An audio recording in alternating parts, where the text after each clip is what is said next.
नमस्कार दोस्तों, आज का टॉपिक है वर्णमाला। यानी हम हिंदी में आज वर्णमाला की बात करेंगे कि आखिर वर्णमाला है क्या, वर्णमाला से कितने क्वेश्चन, क्या कैसे क्वेश्चन बनते हैं। तो जनरली क्या होता है, मैंने जो मेरा अनुभव रहा है तो उसमें जो एग्जाम में वर्णमाला से अगर हिंदी उसमें आ रही है तो वर्णमाला से रिलेटेड 2, 3, 4 क्वेश्चन, 2, 3 अधिकतम 4 तक क्वेश्चन आ जाते हैं। और वर्णमाला बहुत इजी चैप्टर है, इसको हम चाहें तो 1 घंटे में पूरा निपटा सकते हैं, इससे बाहर क्वेश्चन नहीं आ सकते। तो वर्णमाला में आज हम बात करते हैं वर्णमाला आखिर है क्या। ये वर्णमाला 2 शब्दों से मिलकर बना है, एक वर्ण और एक माला। यानी वर्ण क्या है और माला क्या है, इन दोनों को समझने का प्रयास करते हैं, क्योंकि एक बार एक क्वेश्चन इसी से बना था। तो वर्ण क्या है? वर्ण का मतलब होता है अक्षर, वर्ण का मतलब होता है अक्षर, यानी और माला का अर्थ होता है किसी भी चीज का एक समूह। उनको अगर किसी भी, मान लीजिए हमारे पास फ्लावर हैं, बहुत सारे फ्लावर हैं, अगर हम उसको एक माला में पिरो दें तो वो क्या बन जाती है, एक माला बन जाती है, फूलों की माला बन जाती है। उसी प्रकार यदि हम वर्ण यानी अक्षरों को, यानी वर्णों को एक व्यवस्थित क्रम तरीके से इसको रखें तो उसको क्या कहते हैं, वर्णमाला कहते हैं। तो यहाँ पे एक बात समझ में आ गई कि वर्णमाला किसे कहते हैं, अक्षरों की यानी वर्णों की व्यवस्थित क्रम को क्या कहते हैं, वर्णमाला कहते हैं। वर्णों के व्यवस्थित क्रम को वर्णमाला कहते हैं। अगर वो व्यवस्थित नहीं है तो उन्हें हम वर्णमाला नहीं कहेंगे, यदि वो व्यवस्थित हैं तो उन्हें हम वर्णमाला कहेंगे। तो वर्णमाला समझ में आ गया। इसके बाद हम आगे चलने की बात, इसके बाद हम आगे देखते हैं वर्णमाला जनरली जो हम यूज करते हैं वो आ से लेकर के और ज्ञा तक के सब अक्षर होते हैं, उन्हें वर्णमाला कहा जाता है। आ से लेकर के ज्ञा तक की जो वर्ण हैं उन्हें वर्णमाला कहा जाता है। वर्णमाला 2 प्रकार के होते हैं, एक तो स्वर और एक व्यंजन। अभी इसको समझने से पहले हम जानेंगे कि जो वर्णमाला है, वर्ण है क्या। वर्ण जैसा कि मैंने बताया एक अक्षर है, तो भाषा की सबसे छोटी इकाई को हम वर्ण कह सकते हैं, कह सकते हैं कि नहीं। भाषा की सबसे छोटी इकाई को वर्ण कह सकते हैं। और 2 वर्णों से मिलकर के शब्द बनता है, और 2 या 2 से अधिक शब्दों से मिलकर एक वाक्य बनता है, और कई वाक्यों से मिलकर के भाषा बनती है। तो वर्णमाला क्या है, भाषा की सबसे छोटी इकाई है, और वर्ण को और अधिक पार्ट में नहीं तोड़ा जा सकता। जैसे हम आ लिख दें, वो इसको और अधिक पार्ट में डिवाइड नहीं किया जा सकता। तो वर्ण को ध्वनि चिन्ह भी कहते हैं। कैसे? मान लीजिए हमने किसी को कुछ मारा तो उसके मुंह से जो आवाज निकलेगी, जैसे कि हमने किसी को घूंसा मारा तो आ, तो जो आवाज निकली उसको एक चिन्ह दे दिया जैसे ये, तो इसको कहने लगे आ। तो जितने ध्वनि चिन्ह हैं, मतलब वर्णों को क्या कहते हैं, ध्वनि चिन्ह कह सकते हैं। किसी को हमारा बड़ा जोर मतलब थोड़ी देर तक आवाज निकली तो उसे बोलते आ, तो ये क्या है, बड़ा आ बन गया। तो ऐसे जब शुरुआत में वर्ण बने थे तो इनके जो चिन्ह है उनको एक मतलब इनको एक सिंबल दे दिया आवाज को, तो हम कह सकते हैं कि वर्ण को ध्वनि चिन्ह भी कह सकते हैं। वर्णों के मिलकर ही शब्दों का निर्माण होता है, मतलब जो शब्द होते हैं वो 2 या 2 से अधिक वर्णों से मिलकर के शब्द बनते हैं, और 2 या 2 से अधिक शब्दों से वाक्य बनता है, और 2 या 2 से अधिक वाक्यों से मिलकर के भाषा बनती है। तो इस प्रकार से वर्णमाला होती है। अब हम बात करते हैं स्वर और व्यंजन। टोटल वर्णमाला जो है वो है 52। टोटल वर्णमाला है 52 यानी 52। और स्वर कितने हैं? स्वर हैं 13 और व्यंजन हैं जो इससे माइनस कर देंगे हम, तो बाकी जो बची 39 यानी 39। इसमें स्वर में क्या आते हैं, आ से लेकर के और आहा तक के जो वर्ण आते हैं वो क्या कहलाते हैं, स्वर कहलाते हैं। और का से लेकर के और ज्ञा तक के जो वर्ड आते हैं वो व्यंजन कहलाते हैं। आ से लेकर के और आहा तक के जो वर्ड आते हैं वो क्या कहलाते हैं, स्वर कहलाते हैं, और बाकी ये व्यंजन कहलाते हैं। अब हम इनकी बात करेंगे स्वर की। तो स्वर मुख्य रूप से 3 प्रकार के होते हैं। स्वर मुख्य रूप से 3 प्रकार के होते हैं। एक होते हैं हस्स स्वर, या इसी को कहते हैं लघु स्वर। और इसी को कहते हैं, इसी को बोलते हैं एक मात्रिक स्वर और प्राथमिक स्वर। कौन कौन है? छोटा आ, छोटी ई और छोटा ऊ। इनको क्या बोलते हैं? ह्रस्व स्वर, लघु स्वर, एक मात्रिक स्वर और प्राथमिक स्वर। इनको इन नामों से जाना जाता है। छोटा आ, छोटी ई, छोटा ऊ, इनको क्या कहते हैं? ह्रस्व स्वर या लघु स्वर कह सकते हैं, या प्राथमिक स्वर कह सकते हैं, या एक मात्रिक स्वर कह सकते हैं। इसके बाद है ह्रस्व स्वर हो गया, इसके बाद दूसरा है ह्रस्व स्वर हो गया, इसके बाद दूसरा है लेते हैं दीर्घ स्वर। दीर्घ स्वर, दीर्घ स्वर कौन कौन से? दीर्घ स्वर कौन कौन से हैं? बड़ा आ, और इसमें एक चीज और रख सकते हैं, इसमें र ऋषि को और शामिल, इसमें ऋषि को शामिल किया जाता है। बड़ा आ, बड़ी ई और बड़ा ऊ, इनको क्या बोलते हैं? दीर्घ स्वर। और दीर्घ स्वर को, इसको क्या बोलते हैं? गुरु स्वर भी बोल सकते हैं। क्या बोल सकते हैं? क्योंकि ये लघु है तो ये क्या हो जाएगा? गुरु स्वर। क्योंकि ये बड़े हैं, बड़ा आ, बड़ी ई, बड़ी ऊ, इसलिए इनको बोलते हैं गुरु स्वर। गुरु मतलब होता है बड़ा और लघु मतलब होता है छोटा। दीर्घ मतलब होता है बड़ा, और यहाँ पे प्राथमिक स्वर, प्राथमिक मतलब में एक मात्रिक, यानी इनमें एक मात्रा होती है, इनमें दो मात्रा होती है, द्विमात्रक, इसमें दो मात्राएं होती हैं। इसके बाद संयुक्त स्वर।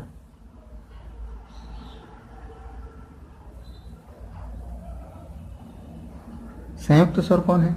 संयुक्त स्वर वे स्वर जो दो या दो से अधिक स्वरों की सहायता से बनते हैं, उन्हें संयुक्त स्वर कहते हैं। इनकी संख्या कितनी? देखो, ये 4 हैं, ये 3 हैं और ये हैं, इनकी संख्या भी 4 है। संयुक्त स्वर की संख्या 4 है। कौन कौन से हैं संयुक्त स्वर? देखते हैं कौन कौन से हैं संयुक्त स्वर। जैसे कि हम ओ, आओ और ए और आए, ए आए ओ आओ। संयुक्त स्वर कितने हैं? 4 हैं। ए आए ओ आओ, इन्हें क्या बोलते हैं? संयुक्त स्वर बोलते हैं। क्यों? क्योंकि जो ए है, ए है वो किससे मिलकर बनता है? आ प्लस ई से क्या मिलकर बनता है? ए। और जो आओ है, ये आ और ऊ से ये क्या बनता है? आओ। अब बड़ी ऊ तो आओ हो जाएगा और बड़ी ई तो आय हो जाएगा, ऐसे करके। तो ये इन्हीं से बनते हैं। छोटा आ और छोटी ई ए, और छोटा आ बड़ी ई आय, और छोटा ऊ बड़ा ऊ, छोटा ऊ ओ, छोटा आ और बड़ा ऊ आओ। तो इसलिए इन्हें बोलते हैं संयुक्त स्वर, क्योंकि ये दो या दो से अधिक स्वरों से मिलकर बने हैं, इसलिए इन्हें संयुक्त स्वर बोलते हैं। तो यहाँ तक हमने एक बार बात कही, एक बार हम इसको पुनः देखेंगे। वर्णमाला के 52 वर्ण होते हैं, यानी इसमें कितने होते हैं? 52 वर्ण होते हैं, आ से लेकर के ज्ञ तक। और वर्णमाला को वर्णमाला क्यों बोलते हैं? क्योंकि जिस प्रकार से धागे में अगर माला को पिरोया जाता है तो उसका एक क्रम होता है, व्यवस्थित क्रम होता है, उसी प्रकार से यदि वर्ण को भी यदि व्यवस्थित क्रम में लिखा जाए तो उसे वर्णमाला बोलते हैं, अन्यथा उसको वर्णमाला नहीं बोलते। इसके बाद स्वर कितने हैं? 13 हैं और व्यंजन 39 है। स्वर में आ से लेकर आहा तक और व्यंजन में 39 यानी का से लेकर ज्ञ तक होते हैं। ह्रस्व स्वर, लघु स्वर और एक मात्रक या प्राथमिक, इन्हीं को बोलते हैं। छोटा आ, छोटी ई, छोटा ऊ और ऋषि को प्राथमिक स्वर, ह्रस्व स्वर और लघु स्वर बोलते हैं। दीर्घ स्वर में इसमें जो मात्रा होती है एक मात्रा होती है, इसलिए इसे एक मात्रक होते हैं। और इसमें जो मात्राएं होती हैं वो बड़ी दो मात्रा मानी जाती है, इसलिए इन्हें द्विमात्रक कहते हैं।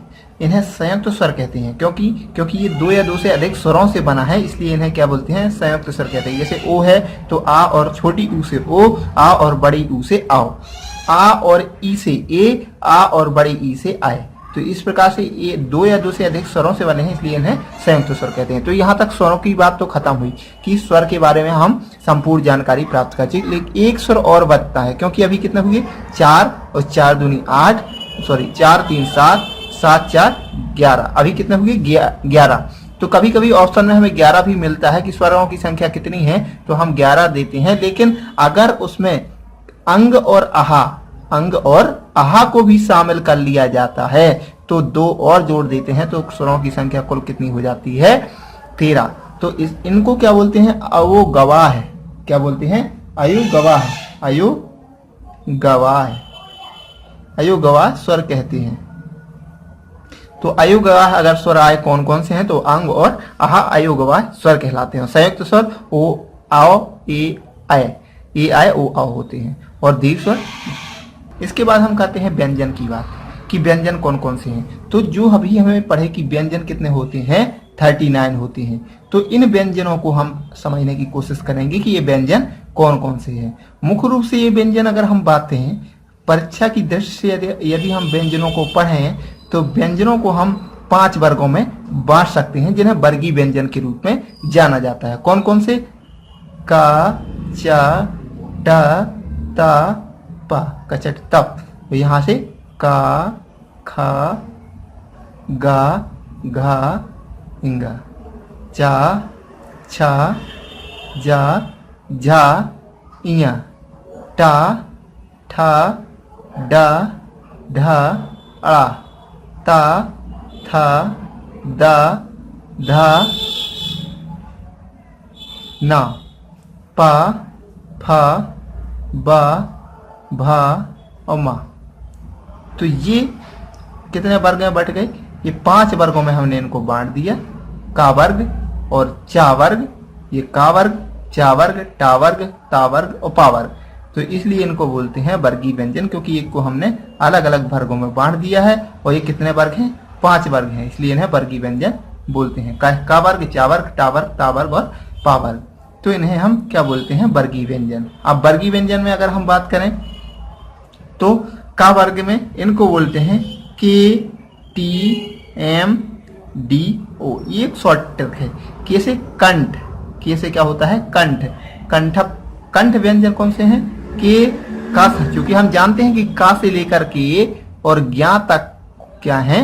व्यंजन है। का से ज्ञा तक कौन है? व्यंजन है। के से कंठ, ता से तालव्य और एम से मूर्धन और डी से दंत, ओ से ओष्ठ। ये व्यंजन है। कंठ व्यंजन, तालव्य व्यंजन, मूर्धन व्यंजन, दंत व्यंजन और ओष्ठ व्यंजन। तो ये अलग अलग 5 वर्ग में बांटे गए। तो एग्जाम में आता है कि जो ये वर्ग हैं कितने? का से लेकर के का, खा, गा, घा, इंगा, ये कौन से वर्ग कहलाते हैं? कंठ व्यंजन। कौन से कहलाते हैं? कंठ व्यंजन। मतलब इनकी उत्पत्ति कंठ से होती है। जब हम का उच्चारण करते हैं तो कंठ का यूज होता है, इसलिए इनको बोलते हैं कंठ व्यंजन।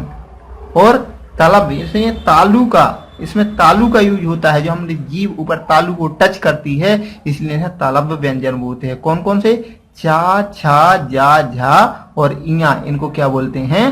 तालव्य व्यंजन। इसके बाद है टा, ठा, डा, ढा और अड़ा, इनको मूर्धन्य व्यंजन भी बोलते हैं। मूर्धन व्यंजन भी बोलते हैं, क्योंकि इनको क्या है कि मुंह, जैसे हम इनका बोलते हैं टा, तो जीभ हल्की ऊपर मुंह में लगती है, इसलिए उनको बोलते हैं मूर्धन्य व्यंजन। इसके बाद है डी, इसको बोलते हैं दंत व्यंजन, क्योंकि हम ता बोलते हैं तो हमारा जो जीभ है वो दांतों में टच करती हैं, इसलिए इनको बोलते हैं दंत व्यंजन। क्या बोलते हैं? दंत व्यंजन। इसके बाद हम पा, इन्हें ओष्ठ व्यंजन, क्योंकि हम पा को बोलते हैं तो हमारे दोनों होंठों से बोला जाता है। पा, फा, बा, भा, तो हमारे होंठों का यूज होता है, इसलिए इसको बोलते हैं ओष्ठ व्यंजन। इनको बोलते हैं ओष्ठ व्यंजन। तो इन्हें कौन कौन से हैं? पा, फा, बा, भा, मा। इनके लिए हमने ट्रैक बनाई है केटी एमडीओ। के से क्या होता है? कंठ, ते से तालव्य, डी एम से मूर्धन, डी से दंत, ओ से ओष्ठ, केटी एमडीओ। तो इस प्रकार से हम इनको याद कर सकते हैं। इसके बाद इसमें एक चीज और आती है कि जो पहला वर्ग है और पहला, इनको बोलते हैं अघोष। क्या बोलते हैं? अघोष व्यंजन। इन्हें अघोष व्यंजन बोलते हैं। और इन तीनों को बोलते हैं सघोष व्यंजन। इन्हें बोलते हैं सघोष व्यंजन। और अगर हम इनकी बात करें तो पहला और तीसरा, इन्हें बोलते हैं हम, पहले और तीन को इनको बोलते हैं अल्प प्राण। इनको क्या बोलते हैं? अल्प प्राण। पहले और तीसरे वर्ग को बोलते हैं अल्प प्राण, और दूसरे, पहले और तीसरे को अल्प प्राण, और दूसरा, चौथा और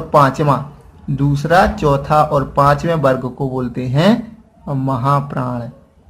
दूसरा, चौथा और पांचवें को बोलते हैं महाप्राण, और पहले और तीसरे को बोलते हैं अल्प प्राण, दूसरा, चौथा और पांचवें को महाप्राण बोलते हैं। और ये लास्ट वाला जो वर्ग है, अगर हम इसकी बात करें तो तो इनको बोलते हैं जो अनुनासिक व्यंजन। अनुनासिक, क्योंकि यहाँ नाक से इनकी आवाज निकलती है, इसलिए इनको बोलते हैं अनुनासिक। इनको हम बोलकर अगर देखें तो हमें नाक से आवाज निकलती है। जैसे यहाँ अगर नाक बंद करके यहाँ का उच्चारण करेंगे तो उच्चारण हो ही नहीं पाएगा। अड़ा है, एक ना, मा, इसमें नाक का यूज होता है, इसलिए इनको बोलते हैं अनुनासिक व्यंजन। उसी प्रकार से यदि हम इसके अगले है जो सा वाला, सा, तो सा हा, और ये तीनों व्यंजन उस व्यंजन कहलाते हैं। सा, एक ये वाला सा, और एक ये वाला सा, और एक हा। इन सबको क्या बोलते हैं? सा हा, इनको बोलते हैं ऊष्म व्यंजन। क्या बोलते हैं? ऊष्म व्यंजन, क्योंकि इससे हमें ऊष्मा का आभास होता है, इसलिए इनको बोलते हैं ऊष्म व्यंजन। तो इन्हें अल्प प्राण क्यों बोलते हैं? क्योंकि इनको अल्प प्राण इसलिए बोलते हैं क्योंकि इनके उच्चारण बहुत कम वायु, अपनी अल्प प्राण वायु जो है बहुत कम निकलती है, इसलिए इनको बोलते हैं अल्प प्राण। और इनके महाप्राण, इनके उच्चारण बहुत अधिक वायु निकलती है, इसलिए इनको बोलते हैं महाप्राण की। तो यहाँ पे ये बात तो समझ में आ गई। इसके बाद जो व्यंजनों की संख्या है, तो यहाँ पे चूंकि 52 वर्णमाला में टोटल वर्ण है 52, तो 52 में से यदि हम स्वर के ये 13 और 13 में से अंग और आहा को अयोगवाह कहा जाए या विसर्ग भी कहा जाता है इसको, तो अगर इनको कभी कभार ये यहाँ पे स्वर में काउंट नहीं करते, वो स्वर कितने माने जाते हैं? मुख्य रूप से स्वर 11 माने जाते हैं। और अगर ऑप्शन में 13 है तो स्वर 13 भी कहीं कहीं ऑप्शन में आते हैं। तो हमें ये बात ध्यान रखना है कि स्वर कितने हैं? मुख्य रूप से 11 हैं, और नहीं तो टोटल 13 हैं। और इसके बाद अगर व्यंजन की संख्या पूछे तो व्यंजन की संख्या भी हमारा क्या है कि व्यंजन मुख्य रूप से 33 हैं। संयुक्त व्यंजनों को मिला के मुख्य रूप से व्यंजन कितने होते हैं? 33 होते हैं, लेकिन कहीं कहीं इनकी संख्या हमें 35 मिलती है। कितनी मिलती है? 35 व्यंजन कितने मिलते हैं? 35 या 33। तो इनको ध्यान में रखना है कि 11 की 33, तो 33 क्या है? 11 कितने हैं? स्वर, और 33, और यहाँ मिलते हैं अगर हमें 13 और 13, और यहाँ पे 35, ये इनमें रहता है। इसके बाद व्यंजन में एक और व्यंजन हमारा बचा है, कौन सा? संयुक्त व्यंजन। इसी प्रकार से संयुक्त स्वर था, उसी प्रकार से संयुक्त व्यंजन है। तो संयुक्त व्यंजन में इसके नीचे वाला वर्ण है, इसके नीचे वाला वर्ग है कौन कौन सा? छा, त्रा और ज्ञा। तो ये छात्रा ज्ञा भी क्या है? 2 या 2 से अधिक व्यंजनों की सहायता से बनाए गए हैं, इसलिए इन्हें क्या बोलते हैं? संयुक्त व्यंजन बोलते हैं। जैसे का और सा, का और सा, इस का ये क्या बने? छा। तो छा किससे मिलकर है बना है? का और सा से, का प्लस सा से मिलकर बनता है छा। उसी प्रकार से अगर त्रा, तो इसको हम कैसे कह सकते हैं? KSH से क्या बनता है? छा। इंग्लिश में बात करें तो के मतलब का और SH मतलब सा, तो छा का इसे मिलके बना है का और सा से। उसी प्रकार से त्रा, तो त्रा का इसे बनता है TRA, तो त्रा, TR से त्रा, TR से त्रा। तो हम क्या मान ले कि टी मतलब ता और रा, तो इनसे क्या बनता है? त्रा। इस प्रकार से हम त्रा कर सकते हैं। उसी प्रकार से है ज्ञा, तो ज्ञा कैसे बनाते हैं? इंग्लिश में बहुत अच्छा पकड़ में आ जाता है। इंग्लिश में ज्ञा कैसे बनता है? जी कैसे बनता है? GY ये ज्ञा, GY ज्ञा। तो ये क्या है? जा और इया से मिलकर के ज्ञा बन जाएगा। तो इस प्रकार समझ में आ गया कि GY से जा और जी से जा और Y से इया मान लो, ज्ञा से। ये हो गया संयुक्त स्वर। इसके अलावा और कुछ 1-2 व्यंजन और हैं जो कि थोड़ा बहुत, इसके अलावा जैसे कि का से लेकर के माँ और सा हा और छात्रा ज्ञा। इसके अलावा क्या बचते हैं? या रा ला वा। तो यारा लावा को क्या बोलते हैं? अंतस्थ व्यंजन। क्या बोलते हैं? अंतस्थ व्यंजन। तो ये क्या लिखते हैं? यहाँ पर लिख सकता हूँ। तो या, रा, ला और वा, इन सभी को क्या बोलते हैं? यारा लावा को बोलते हैं अंतस्थ व्यंजन। अंतस्थ व्यंजन। यारा लावा को अंतस्थ व्यंजन बोलते हैं। यारा लावा को अंतस्थ। अंतस्थ का मतलब जिन व्यंजनों के उच्चारण में मुख बहुत संकुचित हो जाता है, मतलब जैसे या, तो मुख बहुत संकुचित हो जाता है, फिर भी वायु स्वरों की भांति बी से निकल जाती है। और मतलब जैसे या को बोलते हैं तो मुंह तो बहुत संकुचित होता है, लेकिन वायु जल्दी से निकल जाते हैं। या रा या रा ला वा, तो ये हो जाते हैं अंतस्थ व्यंजन। इसके बाद है उस, बताई दिए मैंने, उस व्यंजन सा सा सा हा को उस व्यंजन कहा जाता है। और मूर्धन व्यंजन को, इनको क्या बोलते हैं, उच्छिष्ट व्यंजन भी बोला जाता है। मूर्धन व्यंजन को उत्क्षिप्त व्यंजन भी बोलते हैं, उत्क्षिप्त व्यंजन भी कहा जाता है। और संयुक्त व्यंजन छात्रा ज्ञा को संयुक्त व्यंजन। इस प्रकार से ये सारे व्यंजन कंप्लीट होते हैं, स्वर और व्यंजन। अब इसकी हम थोड़ी सी एक एक्सरसाइज करने का प्रयास करते हैं। अब ये एक्सरसाइज है, मान लीजिए यहाँ पे जैसे मैंने अभी सबसे पहला जब मैंने वर्णमाला स्टार्ट की थी तब मैंने बताया था कि भाषा की सबसे छोटी इकाई क्या है, तो यहाँ पे समझ में आता है कि भाषा की सबसे छोटी इकाई क्या है, वर्ण है, यानी अक्षर है। वर्णमाला कहते हैं किसे, शब्द समूह को, वर्णों के संकलन को, शब्द गणना को, वर्णों के व्यवस्थित समूह को। तो जैसा कि मैंने पहले ही बताया था कि वर्णों के व्यवस्थित समूह को ही क्या बोलते हैं, वर्णमाला कहते हैं। निम्न में से कंठस्थ ध्वनियां कौन सी हैं। कंठस्थ ध्वनियां मैंने बोला था कि कंठ KTMD, तो जो पहला का खा गा और घा, का खा गा खा इंगा, तो ये कौन सी थी, का, तो वो क्या कहती है, कंठस्थ ध्वनि। तो यहाँ पे का और खा क्या आ जाएगा, कंठस्थ ध्वनि आ जाएगी, क्योंकि पहला वर्ण क्या था, KTMD, तो के वाला, तो कंठस्थ वाला का खा आ जाएगा। इसके बाद है स्थान के आधार पर बताइए कि मूर्धन्य व्यंजन कौन से हैं। तो मूर्धन्य माना KTM, तो एम में क्या आ जाएगा, कचट, तो टाठा डाढ़ा, टाठा डाढ़ा। यहाँ पे मैंने बताया था, मैंने बताया था कि मूर्धन्य व्यंजन कौन से हैं, ये वाले मूर्धन्य व्यंजन, टा ठा डा ढा अड़ा, तो ये मूर्धन्य व्यंजन है। तो यहाँ पे इनमें से कौन से मूर्धन्य व्यंजन है, तो यहाँ में टा ठा डा ढा, ये वाले व्यंजन मूर्धन्य व्यंजन कहलाए। इनमें से अल्प प्राण कौन है, अल्प प्राण मतलब पहला और दूसरा अल्प प्राण कहलाते। पहला वर्ण और पहला और तीसरा क्या है, अल्प प्राण, और तीसरा दूसरा और चौथा और पांचवा क्या है, महाप्राण। तो अल्प प्राण क्या है, पहला आ, छोटा आ और बड़ा आ, ये नहीं होगा। अल्प प्राण मतलब यहाँ पे अल्प प्राण, इनमें से अल्प प्राण कौन सा है, तो मैंने पहले ही बताया था कि अल्प प्राण का है का और गा, ये अल्प प्राण है, मतलब पहला और दूसरा क्या था, अल्प प्राण। तो इनमें से अल्प प्राण कौन हो जाएगा, अल्प प्राण में से का और गा। निम्न में से नासिक व्यंजन कौन से, जो नाक से निकाले जाते हैं, तो उसमें से कौन से हैं, इया, तो इया क्या है, मतलब लास्ट वाली, ये सब क्या है, अनुनासिक व्यंजन, इया अड़ा ना मा, तो ये नासिक अनुनासिक व्यंजन इया हो जाएगा। इसके बाद है नीचे हिंदी वर्णमाला में अयोगवाह कौन से वर्ण है, हिंदी में अयोगवाह, तो मैंने पहले ही बताया था अंग और आहा क्या है, अयोगवाह। निम्न में बताइए कि किस शब्द में द्वैत व्यंजन है, तो द्वैत व्यंजन है। इसमें द्वैत व्यंजन थोड़ा समझने वाली बात है कि द्वैत व्यंजन होते क्या, द्वैत मतलब जिसमें दो व्यंजन लगातार उच्चारण हो, जैसे आधा ला के बाद पूरा ला है, तो इसे क्या कहें, द्वैत व्यंजन। यहाँ पे आधा ता के बाद सा आ गया, लेकिन अगर आधा ता के बाद यदि पूरा ता होता तो यहाँ पे द्वैत व्यंजन, मतलब दो वर्ण जहाँ साथ में उच्चारण किए जाते हैं वहाँ द्वैत व्यंजन होता है। तो इस प्रकार के शब्द आते हैं, जैसे अब यहाँ सा हा कौन सा व्यंजन कहलाते हैं, तो मैंने पहले ही बताया था सा वाले ये कौन सी व्यंजन है, उस व्यंजन। तो यहाँ पे आ जाएगा, यहाँ पे स्पर्शी, संघर्षी, स्पर्श संघर्षी और प्रकंपी, तो यहाँ पे आ जाएगा, तो यहाँ पे संघर्षी व्यंजन आ जाएगा। क्यों, क्योंकि इसमें से ना ऊष्मा का होता है, इसलिए ऊष्म व्यंजन बोलते हैं। और संघर्ष करते हैं, जैसे सा, तो हमारे क्या है कि संघर्ष मतलब जीव, जो अपनी जीव है वो ना उसमें संघर्ष हो रहा, तो इसलिए क्या बोलते हैं, घर्षण हो रहा है, इसलिए बोलते हैं संघर्षी, है बोलते हैं संघर्षी। तो इस प्रकार से सॉल्व आउट। और भी एग्जाम भरे, जैसे इनमें से कौन सा संयुक्त व्यंजन है, तो संयुक्त व्यंजन जैसा कि मैंने पहले ही बताया था, छात्रा ज्ञा, तो ये ज्ञा इसमें क्या है, संयुक्त विभाग की डड़ा, ये क्या है, अनुनासिक व्यंजन है। तो ये क्या है, ज्ञा क्या है, ये ज्ञा कैसे बनता है, जी से, जा से और इया से, ये क्या है, जा और इया से ज्ञा बनता है।